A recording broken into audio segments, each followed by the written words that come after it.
I'm a firefighter at London Fire Brigade at Barnet Fire Station.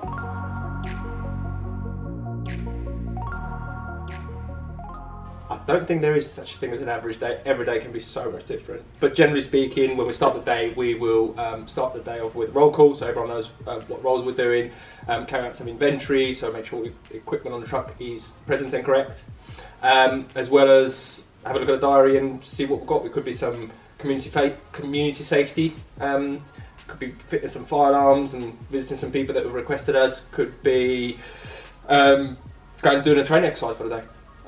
Obviously we have to work around our job, which is shouts in terms of fires and accidents, but yeah, for that reason there is no such thing as a typical day, I'd say.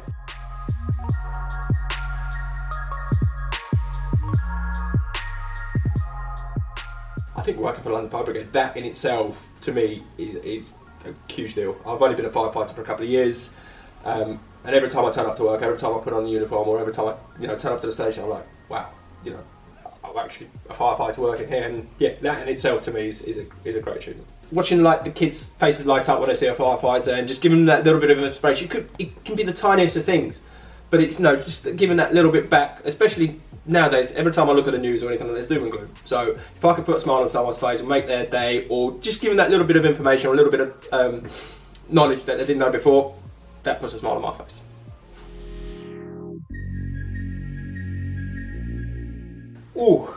Some of the incidents, obviously we go to some not so nice things, but also some of the working hours, unsociable hours, I can't differentiate between sometimes birthdays or special events or whatever it is, we just have to get on with it. They're probably the slightly more challenging sides of the job, but I still enjoy it.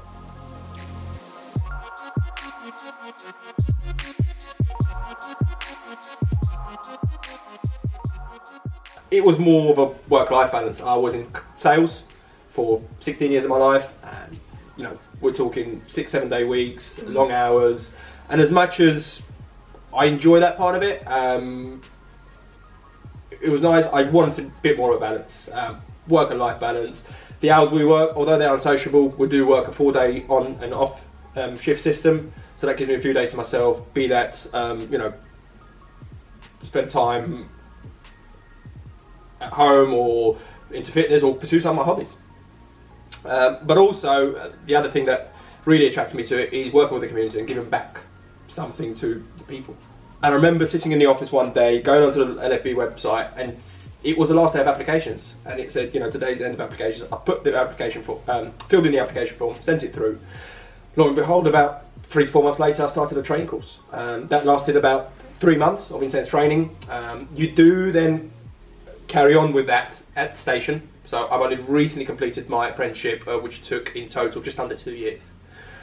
But yeah, initial 3 months of quite intense training, then onto the station where you're given so much more help from your colleagues and other trainers. Yeah, that was my sort of introduction to Fire Brigade.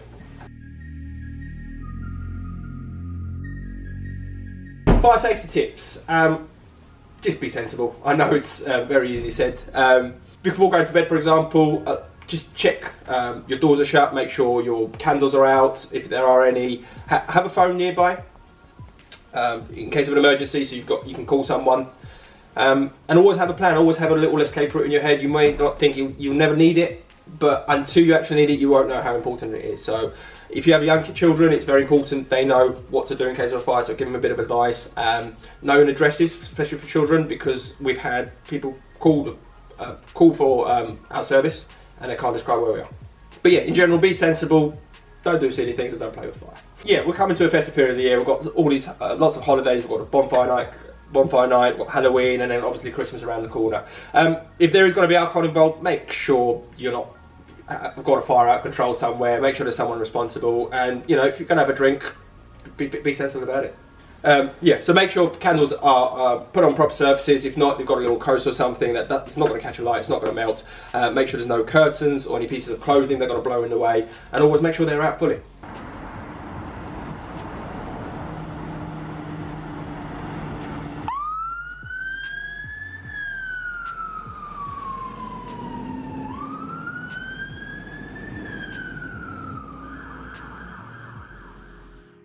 Everyone safe in Barnet.